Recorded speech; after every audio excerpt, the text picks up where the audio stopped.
НАК подкаст, представен от AA Time.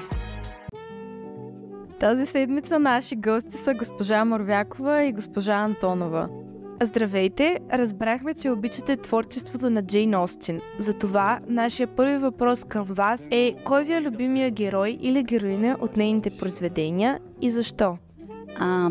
Аз обичам творчеството на Джейн Остин, но това не е моята най-любима писателка. Има много други писатели, които са ми по-любими от нея, но тъй като я преподавам вече 20 и много години, хората остават с впечатление, че това ми е най-любимата писателка. Така или иначе, много и се възхищавам, защото това е жена, която когато във време минало не са публикували жени авторки, тя е успяла да намери себе си, отказала се да направи семейство, за да се отдаде на писателската си дейност. Така че най-любимия ми герой от нейните произведения, разбира се, е Елизабет Бенет от Гордост и предразсъдъци, защото тя прилича на авторката си, тъй като е независима жена, която не се страхува да отстоява мнението си, да се бори за любовта си и за щастието си. И нашият втори въпрос към вас е: как бихте използвали една играчка, за да обясните сложна тема в клас?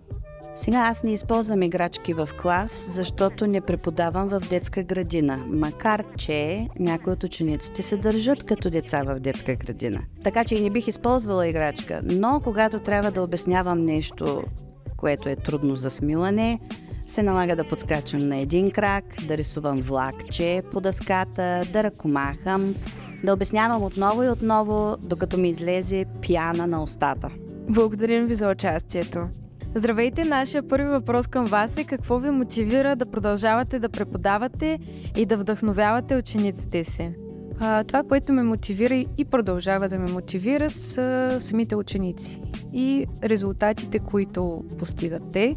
Понякога по-трудно, понякога по-бързо, но в крайна сметка резултата и може би благодарността накрая, която получавам от самите ученици, ме мотивира да продължавам напред. А и професията ми харесва, смятаме за интересна, за разнообразна, всеки ден е различен и наистина не знам какво ме очаква, когато дойда в училище, така че да, това е мотивацията за мен. И нашия втори въпрос към вас е: кой е най-запомнящият се разговор, който сте водили на немски език?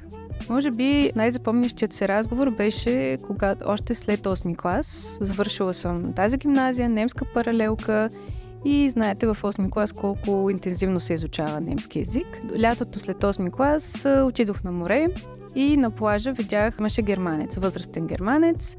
И тогава се престраших за първи път да говоря с носител на езика. Отидох, заприказвах го и беше голямо вълнение за мен. Беше наистина много вълнуващо. Единствено само, че повече говореше той, отколкото аз. Защото явно случих на много приказлив германец. Но пък беше наистина, после се чувствах много горда. Факт е, че съм провела първия си разговор с човек, за който немският език е майчин език. Така че това беше най-запомнящият се разговор до този момент. Благодарим ви! Тази седмица въпросът ни към вас е: ако беше края на света, на кого първо щяхте да се обадите, за да кажете "обичам те"? И отново може да споделите отговора си с вашия клас или да намерите нас лично. Бъдете подготвени за всичко, защото следващия може да е един от вас.